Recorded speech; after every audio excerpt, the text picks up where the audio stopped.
TCL is a proud sponsor of the 1500 ESPN studios. TCL, America's fastest growing TV brand. This is information not being reported by anyone else. You want the scoop? Here it is with Darren Doogie Wolfson. It is here on the 1st of November, Scoop Podcast episode 182. We begin with Wolves owner Glen Taylor. Glen, actually, let's start with the news of the day before we get to last night, how much fun last night was. What do you think of the Prince uniforms? I think they're pretty cool. Well, it's not my specialty, but I think they're pretty nice. The players really love them. That's what they told me.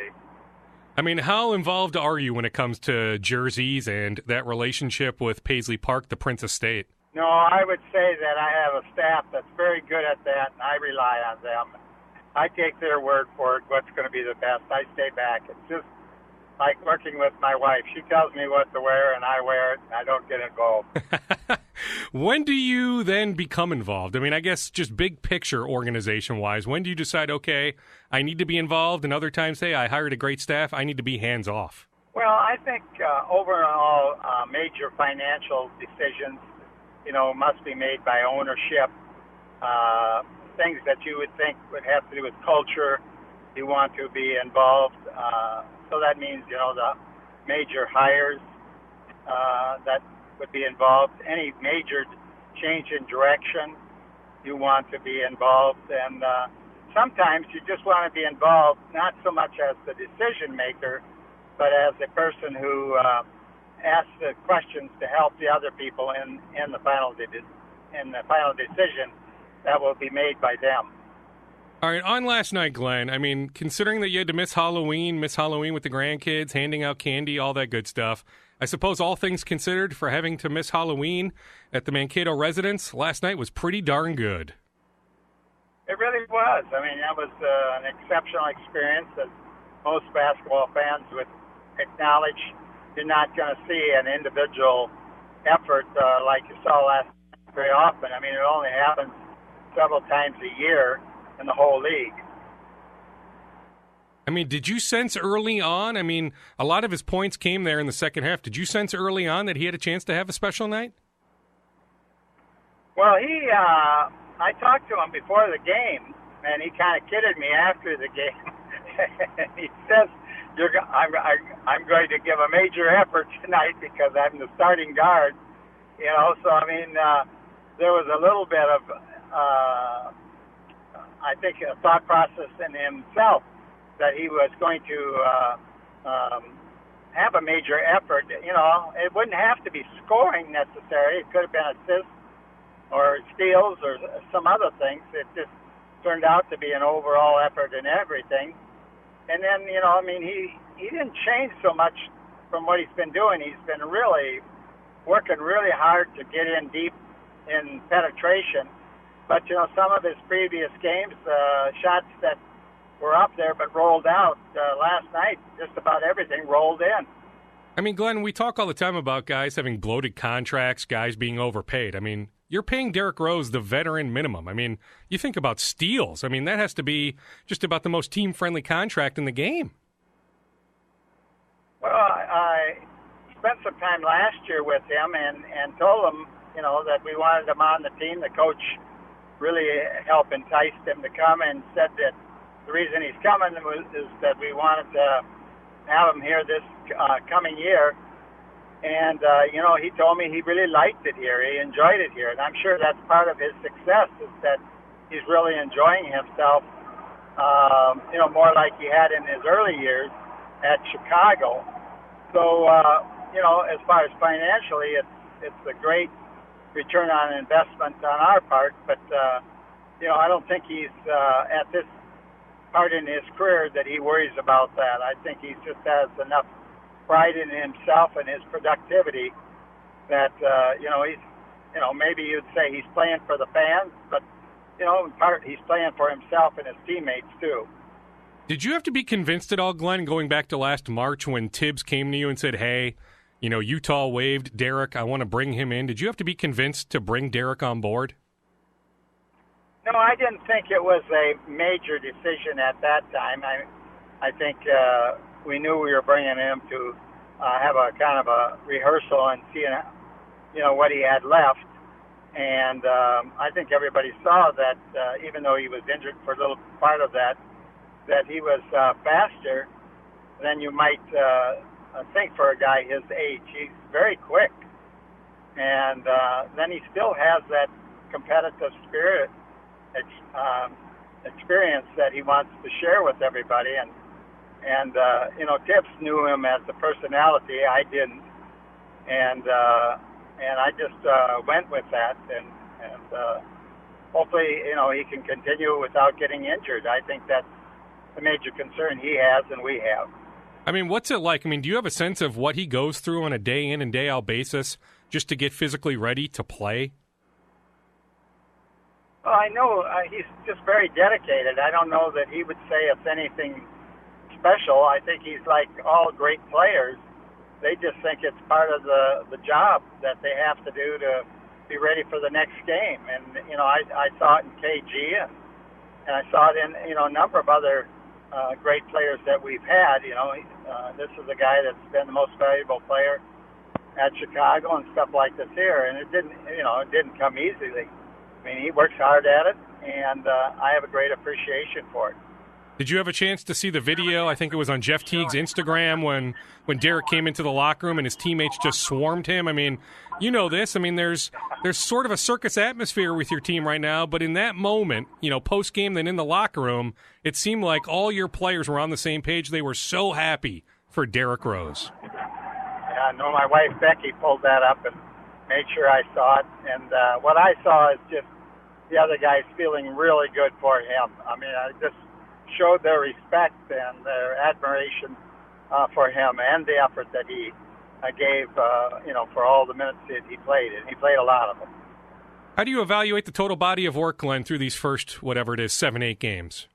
Well, it's hard to put an evaluation on. We've done some really good things, and we've done some very poor things. So I think, we are still out there with the need to find our identity.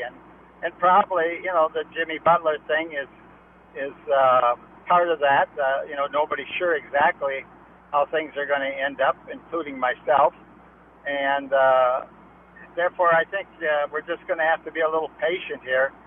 And so we get on a roadmap, and we know exactly who's on the team and how they'll work together. So it's, I feel a little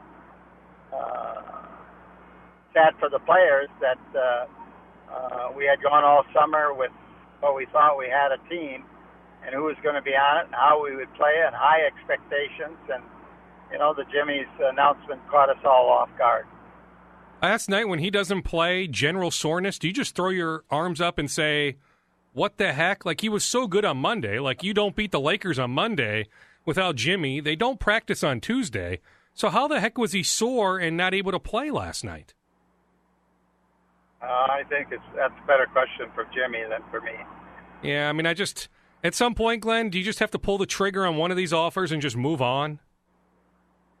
Well, I have a responsibility to the teammates and to our fans that,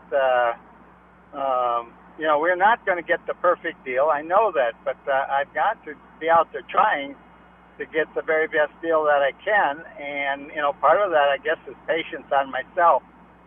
What is sort of happening is that the timetable for this is just a very poor one. The other teams, and including ourselves, were just putting their teams together. So, they were ready to go with that. And then most of them don't want to be disruptive this early into the season until they've sort of established their own track record. And, some of that's starting to pull out now. We've had some teams that have lost some games that they didn't expect. It's still pretty early. But I think, those are probably going to be the teams that will have the best opportunity to make a trade because they won't be satisfied, with their record and where they're going. So it's a tough one, but I have to be patient, and I hope our fans will be patient with me. Does Tibbs want to trade Jimmy? Like, do you need to get Tibbs on board to actually come around to trade Jimmy?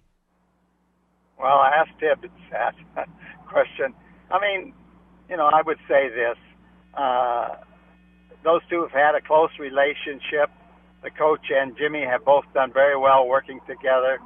I just think it's when he told the coach that he wanted to leave, I think it caught the coach off, by surprise. He wasn't ready for it.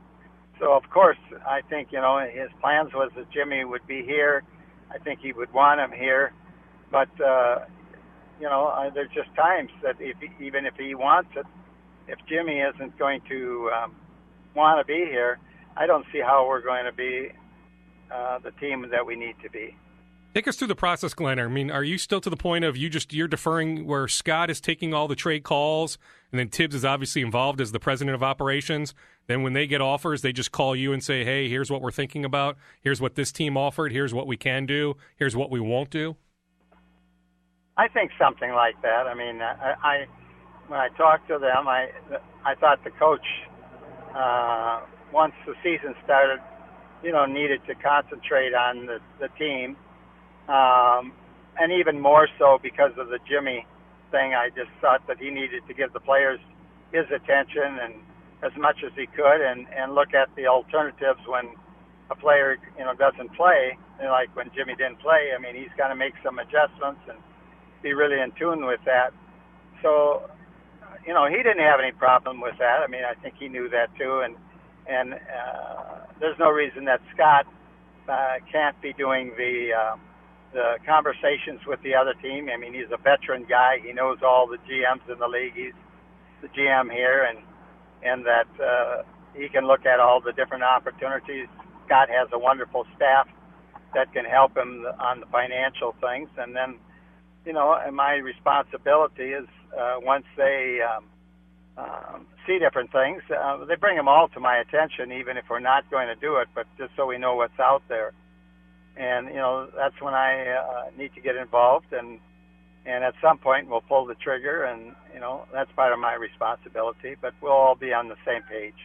I mean, when you say eventually pull the trigger, I mean, is it a foregone conclusion that by the deadline, even if it's, the first week of February, maybe it's still months from now, but that you guys will ultimately execute a Jimmy Butler trade? I don't want to ever say, that you do it because there's a deadline or anything like that, but I think it's a fair question that you asked me, and my opinion is that opportunity will present itself, and it will happen. But if it doesn't, it doesn't. But my guess today is that will happen. But as of now, as we sit here on the afternoon of November 1st, no trade is even remotely close? Well, we've talked to teams. I don't think that any team has probably given us their best offer yet. I think teams are started out with the idea that Jimmy said he wanted to be traded, and maybe they make an offer where they think they can get a good deal, but it isn't necessarily a good deal for us. And I understand that. I think, but that's the part where we need to be patient and work with the other team. I mean, ideally, you want a thing where both teams feel that they got good value. That can happen. That's a hard one to get at, but it can happen, and I've seen it happen many times in my business when I worked with other difficult situations. That's what I'm striving for. I want something so the other team feels that they have done good, and that in turn that our fans and us can feel that we got ample return. I mean, you should get decent return, right, Glenn? I'll let you go in a little bit here, but, I mean, there's more than one team. I mean, can you put a number on the amount of teams that have interest? Are we talking 3? Is it just 2? Is it 4? Is it 5? But it's more than one, so you should be able to get something back that has some value, even if it won't be equal value.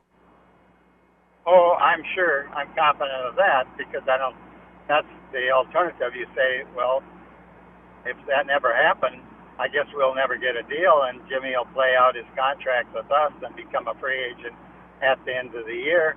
And then, what's our alternatives? We'll have a bunch of money, his salary to go out and get a free agent ourselves. I mean, it isn't like we don't have alternatives. We do. Well, I mean, you could play this thing out too, Glenn, and say, you know what, Jimmy, here's 5 years, $190 million. Do you really want to turn down that much money to go sign elsewhere for 4 years? I mean, that's an alternative, and we know how we could do that. But that's a little different from what he said, is that he doesn't want to play here. He would have to get beyond that. I'll let you go after two more, Glenn, but do you really understand why he wants to leave here? Like, on the surface, he should be able to coexist with Cat, with Wiggins. Like, it seems like on the court, it should be a really good fit, that he could win here at a high level over the next few years. Why exactly does he want to get the heck out of here? Well, I would go with what you said previously. When we brought him here, I thought there was a good thought process in bringing him here, that here was an experienced player who gave his utmost to win, and he would be a good example for our other players, our younger players. And I thought that he would fit the mold good. He knew the coach. He knew the system. But in answer to your second part of your question, is why he wants to leave, I don't think I could give you the for sure answer. I think you would have to ask Jimmy as to why did he come to that conclusion after only being here a year, and then he didn't, because of his injury, he didn't have the ability to play the whole year. Okay, I'll let you go after two more. How many teams, just a general number, not specific teams, but are we talking like 4 teams have serious interest in Jimmy? Is it 5? Is it 6? Is it 7? Did I hear that 2 more twice? Well, just in general, Glenn, how many teams, you don't need to name, you don't need to say Houston, Miami, Philadelphia, whatever, just a number. How many teams, number-wise, have interest? No, I think that half the teams in the league have made an indication and just kind of asked us what we're looking for and what we need. So, I mean, it isn't that it's 1 team or 2 teams. I would just tell you that I think the appropriate would be about half the teams in the league have made some inquiry as to what type of needs we have, and do we see anybody on their team that would fulfill that? And I think we've given a response to them. And then on Jeff Teague and Tyus Jones, is there a chance that those guys are back tomorrow night for the game at Golden State? I don't know absolutely for sure, but I did talk to the 2 players, and I did talk to the docs, from my own information, and I know that the coach is bringing up one of Terrell from our D League, to prepare us just in case they can't. But my assessment in just talking to him that Jones is a lot closer, and he may be ready, but he probably won't know it until he practices pre-game. And then Butler is supposed to play against the Warriors? He said he was going to, so I anticipate that he would. All right, well, let's hope he does, because it's still a more fun product to watch when he's on the court. Regardless of the circus, Glenn, he's still enjoyable to watch. The way he plays, how hard he plays, the way he played on Monday was phenomenal. No, I agree with you, and of course I share that with Jimmy. I said I think we all appreciate his abilities and his leadership, and I wish it was different, but I hope again that he has a great game tonight. I mean, he can make a difference if he's on. He's a tremendous player. Glenn, always appreciate the time, and let's certainly do this again whenever you execute that trade, whether it's before Thanksgiving or if it's on February 5th.